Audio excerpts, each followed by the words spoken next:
Souveraineté, justice, conscience, trois mots qui résument le combat de celle qui est dans la surface de vérité ce soir. C'est une figure panafricaniste très engagée, particulièrement admirative de la dynamique souverainiste des pays de l'Alliance des États du Sahel, AES.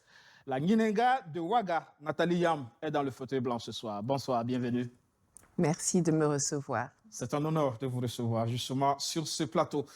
2015, à cette date-là, je me souviens vous avoir rencontré à Abidjan aux côtés du professeur Mamadou Koulibaly, alors candidat à la présidentielle dans ce pays qui va vivre à nouveau des élections cette année, en octobre. Alors, tout de suite, la question, c'est de savoir, est-ce que le système démocratique électoraliste, pour vous, empêche des hommes de qualité d'arriver au pouvoir en Afrique? Tel qu'il est conçu et tel qu'il est appliqué en Côte d'Ivoire ou dans nos pays, de façon générale, oui. Tout a été conçu pour sauver le système qui est mis en place. Donc, ne peuvent arriver à la tête de l'État que les gens que le système a validés. On nous met des obligations qui sont celles de parrainage, qui sont traitées de façon farfelue, vous n'avez aucun recours.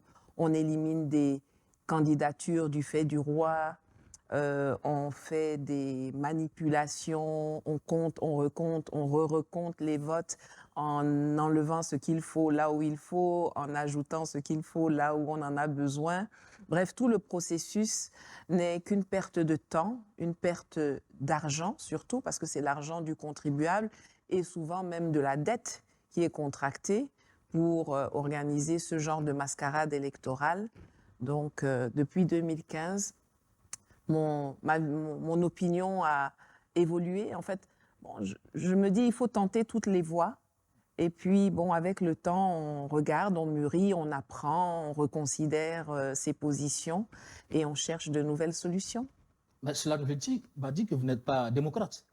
Ah, mais je n'ai pas du tout envie d'être considérée comme étant une démocrate. Je pense que la démocratie, certains l'ont mal compris ou on nous l'a mal expliqué. C'est-à-dire qu'on nous a présenté la démocratie comme étant la finalité de ce que nous devrions avoir. Mais ce qu'on cherche, c'est pas la démocratie, c'est le progrès, l'enrichissement des populations, le bien-être des populations. C'est ça l'objectif. Et la démocratie, lorsqu'elle est peut-être mieux pratiquée, mieux appliquée, peut être une voie pour y arriver dans certains contextes, mais elle n'est pas la seule voie pour y arriver. Il y a des pays où les populations sont bien et où il n'y a pas de démocratie, en tout cas pas comme celle qu'on veut nous demander d'implémenter en Afrique, et où ceux qui nous enjoignent de pratiquer cette démocratie vont très régulièrement et sont dithyrambiques par rapport aux performances de ces pays sans qu'il y ait une seule élection ou un seul parti politique qui y soit présent. Oui. Sankara, lui, est arrivé au pouvoir par coup d'État et a réussi à impacter le Burkina Faso et l'Afrique. Vous êtes à Ouagadougou dans le cadre justement de l'inauguration justement de ce mausolée en son nom. Quelle émotion vous anime? Quels enseignements vous en tirez?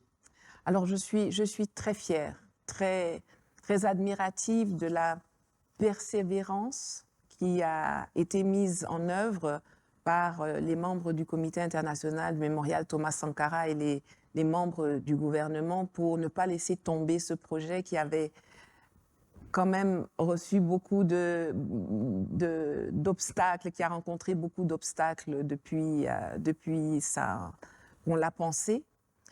Et je suis touchée du fait que je vois déjà des étapes se réaliser. La dernière fois que j'étais venue, bon, il y avait eu la statue qui avait été mise en place.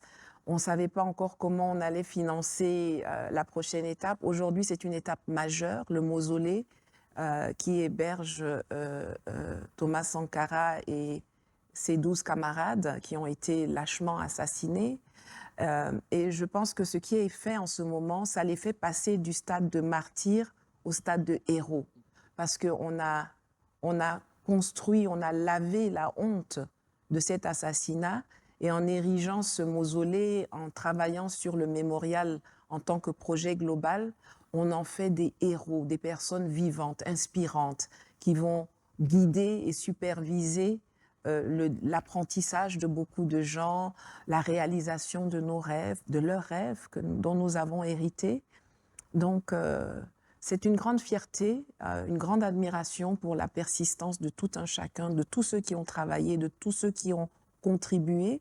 Les gens ont mis la main à la poche en faisant des dons, en donnant de leur temps, en venant pousser des brouettes, en donnant du matériel, en facilitant des procédures. Et envers tout cela, je suis extrêmement reconnaissante.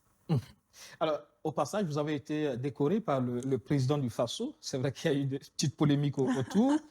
C'est quand même la preuve que vous avez de l'impact. En tout cas, je suis très honorée d'avoir reçu cette décoration qui montre que mon combat est compris par les personnes qui comptent, c'est-à-dire par le peuple du Burkina Faso et par son président. Et je suis heureuse que ce soit le cas parce que je suis convaincue que nous allons dans la même direction et que nous faisons partie de la même équipe. Vous savez, ça fait très longtemps que je suis dans ce domaine, que je plaide pour ce qui est en train d'arriver ici au Burkina et dans l'espace AES. Et pour moi, c'est déjà une immense satisfaction de voir que les choses se mettent en place comme il faut, mais en plus être reconnue comme Yenenga de Ouaga. Bon, je suis aux anges. Avec ce chapeau de saponeux sur la tête qui vous va bien. Merci beaucoup. Qu'est-ce qui a éveillé votre conscience panafricaine? C'est de constater qu'il y avait des choses qui étaient masquées. Vous savez, j'ai toujours été très assidue à l'école. J'aimais bien aller à l'école. J'étais très désordonnée, mais j'avais de bonnes notes. Et j'ai constaté assez rapidement que les choses qu'on nous apprenait là-bas ne collaient pas à 100% avec les choses qu'on me racontait en dehors de l'école, en famille, au quartier. Et j'ai commencé à m'interroger. Je suis quelqu'un d'extrêmement curieux. Quand quelque chose m'intrigue, je fouille, je cherche, j'investigue. Et ce que j'ai trouvé, ce que j'ai entendu, ce que j'ai appris, des témoignages, des choses que j'ai pu lire, m'a profondément révoltée. Révoltée parce que c'était ce que j'apprenais en dehors de l'école était violent. Et surtout parce que ce qui avait été implémenté à l'époque était caché de façon à être maintenu en vie, un système qui nous maintenait dans la pauvreté, dans la misère, dans des circonstances qui n'étaient pas dignes d'un être humain. Moi, je suis née en Suisse, c'est là que j'ai vu le jour. J'ai un papa qui est camerounais et une maman qui est suissesse. Donc, j'ai vécu là-bas jusqu'à mes 8 ans. Donc, j'ai vu comment les gens vivaient en Suisse. Et même si je viens d'une famille très modeste, la famille modeste en Suisse ne vit pas comme la famille modeste en Afrique. Et ce sentiment, cette différence a suscité en moi une révolte, un fort sentiment d'injustice. Et donc, je pense que c'est là vraiment la clé de mon engagement. C'est là que ça a débuté.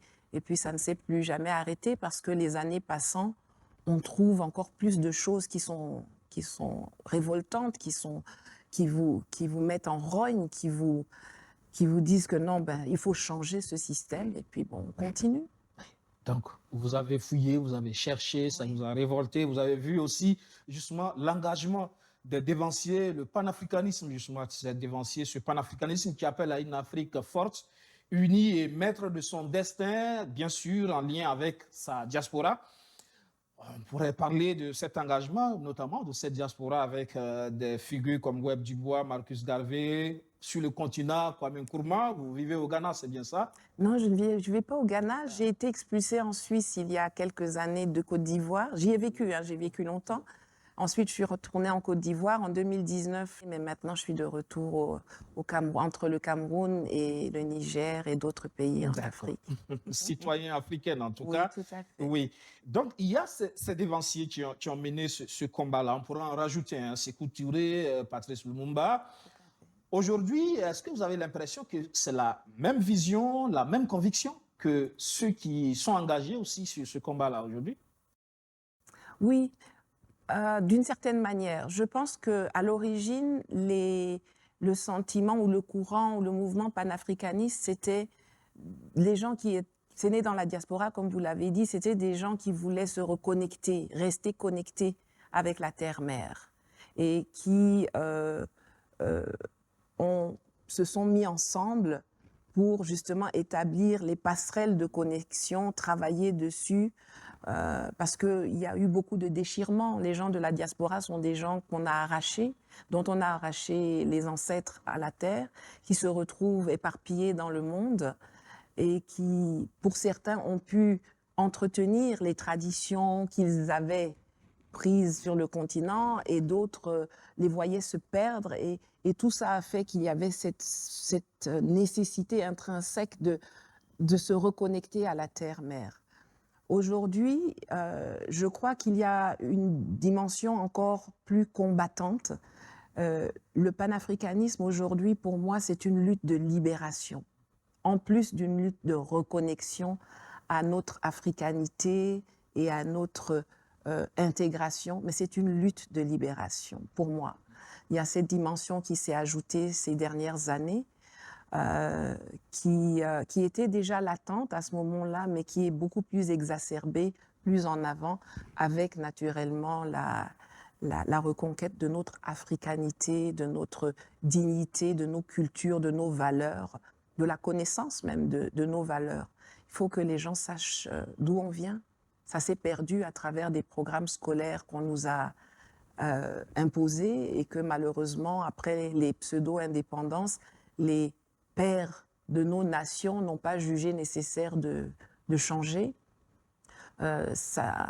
Les programmes télé avec lesquels on nous a abreuvés, les informations, la religion, enfin il y a plein de choses qui ont fait qu'on a perdu la connaissance même de nos traditions, de nos us, de nos coutumes, de notre africanité.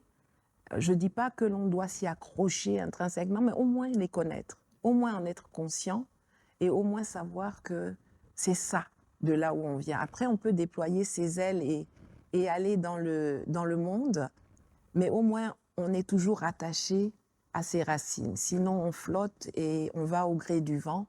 Et généralement, ceux qui volent au gré du vent n'arrivent jamais à destination. Et vous avez l'impression qu'aujourd'hui, on a compris que le socle, c'est justement la culture?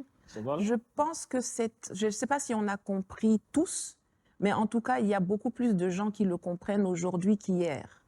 Ça, c'est clair. Et je le vois surtout chez les jeunes, parce qu'à travers les réseaux sociaux aujourd'hui, on voit des jeunes qui sont même peut-être plus engagés dans cette reconquête de la souveraineté, plus fiers de revenir à nos coutumes, de se revendiquer de nos coutumes, que certaines personnes qui sont plus âgées et qui sont peut-être, qui sont formatées déjà qui sont dans un certain moule et pour qui c'est très difficile, de ressortir de ce moule-là. Si, je vois une avancée. Je vois une avancée et ça me réconforte, ça me rassure et ça m'encourage à continuer. Voilà. Que pensez-vous de ceux qui pensent qu'il y a plus de récupération politique, de panafricanisme intéressé, un panafricanisme plutôt orienté conquête et conservation du pouvoir aujourd'hui qu'avant? Oh, je pense rien de bon de ceux qui disent ça, parce que quand on observe l'histoire, les mouvements initiaux ont toujours été ceux qui ont intrinsèquement porté l'intégrité du combat. C'est-à-dire qu'on était dans une phase de colonisation et dans les années 50, des gens se sont réunis et ont eu des aspirations à la liberté, à l'indépendance. Ils se sont battus pour ça. Et ils ont été combattus. Et une des formes du combat, de pouvoir les faire taire, c'était de créer une dichotomie dans les indépendances. Il y avait les indépendantistes qu'on a présentés comme sauvages, radicaux, violents. Et puis on a créé des indépendantistes courtois, qui étaient compatibles avec le système. Et il y a eu donc une diabolisation de ceux qui avaient intrinsèquement porté le combat. Ils n'ont pas seulement été diabolisés, ils ont été éliminés. Je veux dire, les Lumumba, tout ça, là, les Umniobe, on les a tous vus être éliminés. D'ailleurs, pas seulement chez nous, aussi du côté du Kenya avec les mouvements des Mau Mau et tout ça. Et puis, comme chez nous, tout se passe par cycle de 30 ans, 30 ans plus tard, les gens ont compris ont constaté surtout que les indépendances étaient factices, que ça n'a pas apporté le bien-être qui était recherché. Et ils ont de nouveau eu cette aspiration à la liberté, à la souveraineté. Et ils voulaient la démocratie. Ils ont pensé que, comme chez les Occidentaux, c'est la démocratie qui a amené le bien-être. Enfin, c'est ce qu'ils pensaient à l'époque, que c'était la démocratie. Ils ne savaient pas que c'était les ressources qu'on volait chez nous qui amenaient le bien-être chez eux. Ils ont aspiré à la démocratie et on leur a dicté un modèle de démocratie en 1990 à La Baule. Et ils ont appliqué ça ici. Et là aussi, il y avait ceux qui étaient intrinsèquement intéressés par l'amélioration de nos conditions de vie à travers la démocratie. Et on a créé des démocrates compatibles avec le système france-africain. Ceux qui allaient nous dire que la démocratie, en fait, c'est le multipartisme. Comme ça, on a ceux qui défendent la France-Afrique au pouvoir et ceux qui défendent la France-Afrique dans l'opposition. Et puis, voilà. Ou bien ceux qui nous ont expliqué que la démocratie, c'est le vote. Non, c'est pas ça la démocratie. La démocratie, c'est le gouvernement du peuple, par le peuple et pour le peuple. Si vous biaisez les conditions de collecte du suffrage populaire, vous n'êtes pas en démocratie. Mais on a dilué le message en créant une deuxième fange de pseudo-démocrates. Et là, 30 ans plus tard, c'est le souverainisme, le panafricanisme. Nous, on a commencé à parler de ça il y a longtemps. Il y a longtemps, quand c'était plus à la mode, quand ce n'était pas redevenu à la mode. Et pour essayer de diluer notre message, de mélanger un peu les choses, on crée un autre courant de panafricanisme modéré, je crois que c'est comme ça qu'on les appelle, les panafricanistes modérés, et on nous présente, nous, comme les diables, les gens... Oui, les radicaux, les gens qui sont intéressés, je ne sais pas pourquoi, la lutte panafricaniste nous précarise. Moi, je suis un exemple de personne que la lutte... Ça nourrit pas son homme. Ah, ça nourrit pas son homme, ça l'appauvrit, ça le met en danger, ça l'éloigne de ses proches, de sa famille, c'est quelque chose de très dangereux. Donc, c'est pas quelque chose de facile, mais en fait, il s'agit chaque fois de décrédibiliser des revendications légitimes portées par des gens qui sont intrinsèquement engagés dans un combat pour l'amélioration de la collectivité. Vous, par exemple, vous dites que vous recevez, par exemple, du financement de Moscou, par exemple. Ben oui, j'entends ça. Ça fait tellement longtemps que j'entends ça. Je cherche, je demande à chaque fois où est le financement. Je prendrais volontiers le financement. Honnêtement, je vous le dis parce que quand on est dans une lutte a besoin de moyens. On ne peut pas gagner de combat si on n'a pas les moyens de la lutte. Et donc, si moi, j'avais des financements qui pouvaient venir de Moscou, de Téhéran et même de Paris, hein, d'Évreux, hein, et je veux dire, pourquoi pas le tout, c'est ce que vous faites avec cet argent-là. La seule chose que j'ai à dire par rapport à ces affirmations, c'est que si j'étais vraiment quelqu'un qui était achetable, mais pourquoi mes adversaires ne m'achètent pas pour me faire taire? C'est tellement simple. Vous dites qu'on me paye pour un combat, ou je vous embête avec ce combat. Mais donnez ne serait-ce qu'un franc de plus que les autres, et puis vous allez voir si ça va me faire taire ou pas. C'est simple. Vous pourrez changer d'avis. Alors, comment vous décrirez aujourd'hui l'impérialisme occidental en Afrique? Il est conforme à ce qu'il a toujours été. Son mode opératoire a toujours été le même. Bon, les Occidentaux ont une vision de l'Afrique qui est très dégradante pour nous. Ils ne nous voient pas comme des humains. Ils ne voient pas l'Afrique comme un territoire sur lequel vivent des gens qui sont comme eux. Pour eux, l'Afrique, c'est c'est un butin, un endroit où ils peuvent aller chercher des ressources, chercher ce qu'il leur faut pour s'enrichir chez eux, pour développer leur pays, pour donner du bien-être à leur population. Et nous, nous sommes des gens qui sommes là par hasard. Nous ne sommes même pas les gardiens de nos ressources. Nous sommes des gens qui cherchent à éliminer. On les embête, en fait. Ils aiment l'Afrique sans les Africains. Et ça a toujours été comme ça. Ils ne nous ont jamais considérés comme des humains, comme des égaux, depuis l'esclavage, en passant par la colonisation, aujourd'hui par la néocolonisation et la France-Afrique. Vous voyez, quand vous et moi, si on s'exprime sur des thématiques mondiales, ça va les déranger. Ils vont dire, mais pourquoi Nathalie Yamb se permet de parler de la situation en Ukraine ou de la situation à Gaza? Ça ne vous regarde pas, vous êtes qui? Mais vous parlez bien des situations chez nous. Tout le monde parle de la situation mondiale, mais nous, les Africains, quand on en parle, on devient des gens qui sont payés pour faire ça. On n'a pas voix au chapitre mondial. On n'a absolument pas voix au chapitre mondial, enfin, d'après eux. Et le pire, c'est qu'il y a des gens parmi nous qui trouvent que ceux qui disent ça ont raison, qu'on n'a qu'à rester en bas. On n'a pas besoin de rester en bas. L'Afrique est grande. L'Afrique a un passé, a des aspirations, a même un présent. Il n'y a aucune raison qu'on accepte qu'on nous laisse toujours en marge de la marche du monde, alors que tout le monde vient piller chez nous ce qu'il faut pour aller développer leur monde à eux. Non. Pourquoi? Mais est-ce que nous ne sommes pas aussi dans la victimisation permanente? Bon, peut-être qu'il y a certains qui se victimisent. Moi, je ne me considère pas comme quelqu'un qui se victimise ou qui victimise l'Afrique. Je dis la vérité. Alors, si l'histoire, les faits montrent qu'il y a un qui est violent et qui domine les autres et qui a fait des mauvaises choses et qui a décimé, qui a tué, qui a violé, qui a volé, qui a torturé, mais c'est la vérité, ce n'est pas une victimisation, c'est simplement de dire la vérité.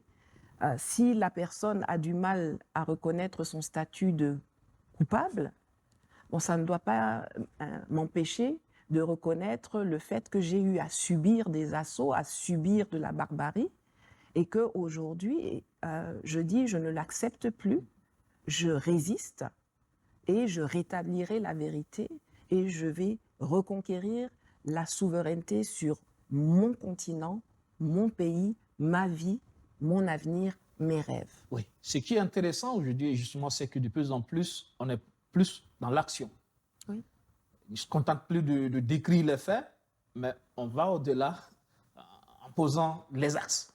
Oui, s'affranchir. Oui, de s'affranchir. Et je pense que c'est pour ça que je suis très reconnaissante aux leaders qu'on a ici dans l'AES, parce que je pense qu'il y a une synergie entre ce que nous faisons et ce qu'eux font.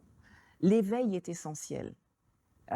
L'éveil, comprendre comment le monde fonctionne, comprendre les mécanismes de notre asservissement, de notre soumission, de notre maintien dans la pauvreté, c'est le premier pas pour agir. Si vous ne comprenez pas comment ça fonctionne, vous allez agir comment? Vous allez poser des actes qui vont aller nulle part. Vous savez, quand je rencontre les autorités ici dans l'AES, et même parfois des autorités à l'extérieur de l'AES, ils me disent tous que nous avons contribué à leur faire comprendre les choses.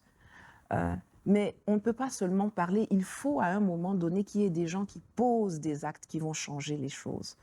Et ces actes-là, généralement, ceux qui peuvent couper les chaînes qui nous maintiennent en bas, ne peuvent être posés que par les gens qui sont au pouvoir. C'est pour ça que c'est très important, non seulement de former des gens qui soient patriotes et courageux, mais aussi de s'assurer qu'on arrive à les installer dans les fauteuils ou sur les tabourets à partir desquels ils peuvent prendre des décisions pour couper ces chaînes-là. Et pour moi, personnellement, peu importe la façon dont ils arrivent au pouvoir, que ce soit à travers un coup d'État, que ce soit à travers une élection. Vous avez dit tout à l'heure, est-ce que je suis antidémocratique? Non, je ne suis pas contre la démocratie. Moi, peu m'importe la façon dont les gens arrivent au pouvoir. C'est ce que vous faites pendant que vous êtes au pouvoir. De votre pouvoir. Qui m'intéresse. La qualité de la décision que vous prenez quand vous êtes au pouvoir. Si vous travaillez pour le bien-être des populations, même si on vous appelle dictateur ou même si on vous appelle comment, vous n'avez qu'à rester. Mais si vous êtes là et puis que les autres vous disent que vous, il a gagné des élections, c'est un grand démocrate, mais que notre quotidien... Vous ne faites pas le bonheur de votre peuple. Ben, dans ce cas, vous n'avez qu'à partir dès le prochain jour. Et celui qui viendra vous dégager là, on va dire que son coup d'État était salutaire.